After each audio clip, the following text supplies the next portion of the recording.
पास में मैदान में उतरी। लेकिन इसके बावजूद सऊदी अरब जैसी मुकद्दस की आड़ में इस मेले में खूब रंगरलियां मनाई गईं और खुल्लम खुल्ला शराबो कबाब की महफिलें सजाई गईं। इसके अलावा इस इवेंट में ऐसी बेशुमार लड़कियां मौजूद थीं जिनके नीम बरहना लिबास और बेहुदा डांस ने पूरे मजमे की तवज्जो अपनी तरफ मबजूल करवा रखी थी। और इस बारे में जब इंतजामिया से राब्ता किया गया कि हमें कामयाब होने के लिए इतना तो करना पड़ेगा। मोअज़्ज़िज़ दोस्तों, ये बात याद रखें कि ये सब कुछ रातों रात अचानक नहीं हुआ, बल्कि पिछले कुछ अरसे में सऊदी अरब की औरतों को मुकम्मल आजादी दी जा चुकी है।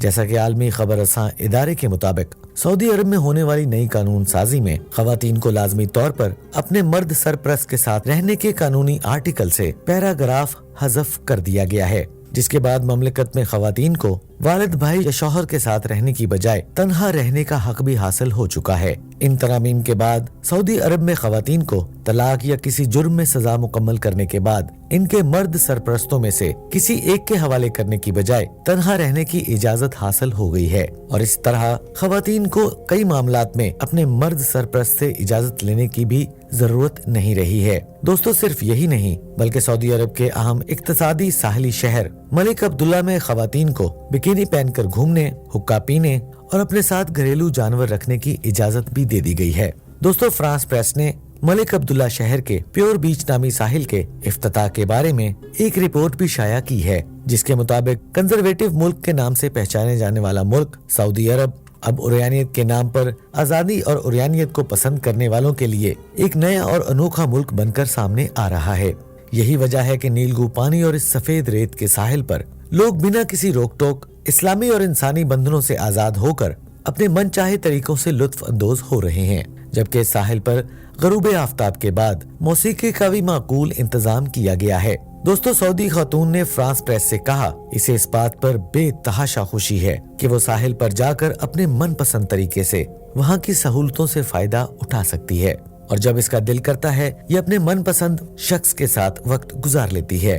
दोस्तों, फ्रांस प्रेस के मुताबिक इस साहिल के जिम्मेदार अफराद को मर्द और खवातीन के दरमियान कानूनी या गैर कानूनी ताल्लुकात से कोई लेना देना नहीं है और इस इलाके में साथ रहने वाले मर्द और औरत का आपस में शरई लिहाज से महरम होना भी जरूरी नहीं है। मोअज़्ज़िज़ ख़वातीन व हज़रात, इस तमाम तर सूरत हाल और इस मुल्क में गैर इस्लामी कवानीन के मुताबिक जब सऊदी अरब के नाम नहाद बादशाहों से ये सवाल किया जाता है तो इनका सिर्फ एक ही जवाब होता है कि हमने हर सूरत में अपनी मईशत को मजबूत करना है, कि जब तक हमारे मुल्क में बाहर से खेल कूद और अय्याशी के लिए सयाह नहीं आएंगे तब तक हम अपनी मईशत को कामयाब करार नहीं दे सकते हैं। दोस्तों, इन बातों से ये साबित होता है कि अब हमें मजीद तबाही के लिए तैयार रहना चाहिए, क्योंकि अब हम बिल्कुल इस वक्त इस्लाम के असूलों से गाफिल हो चुके हैं। अल्लाह पाक हमें सीधा रास्ता दिखाए, आमीन सुम्मा आमीन। मोअज़्ज़िज़ ख़वातीन व हज़रात, ये तो थी आज की वीडियो जिसमें हमने आपको चंद हकायक से रूशनास कराया। मोअज़्ज़िज़ दोस्तों, आपके ख्याल में सऊदी अरब में जो कुछ भी हो रहा है वो ठीक है या गलत है? नीचे कमेंट बॉक्स में अपनी राय का इजहार